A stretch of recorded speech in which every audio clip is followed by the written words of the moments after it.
Hi, I'm Don Braid, columnist for the Herald. Well, the BC election has become a real pain for Alberta politicians.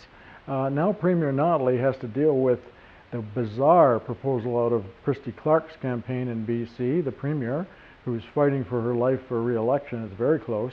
She wants to slap a $70 per ton carbon tax on thermal coal going through the Port of Vancouver and off to Asia. Alberta is the only province that ships thermal coal out of the Port of Vancouver to Asia. BC doesn't.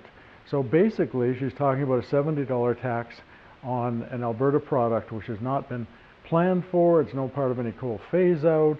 It just comes straight out of the blue and would basically decimate a couple of major coal facilities in Alberta. This has gotten Alberta politicians all tangled up because, as we know, the Premier Notley, told her staff, her political staff, not to go campaign for the NDP because they're against the Kinder Morgan pipeline. Christy Clark and the Liberals are more or less in favor, having extracted $1 billion out of the energy company for the pipeline, more or less in favor of the pipeline. So Notley didn't want her people campaigning for a party that would oppose the pipeline, but now she finds herself in the position of having to defend thermal coal, not exactly her favorite activity, against this bizarre tax proposal from Christy Clark, which is not only unfair, but it's also unconstitutional. However, that didn't really stop her when she set out to get a deal out of the Kinder Morgan pipeline, and she might do it again.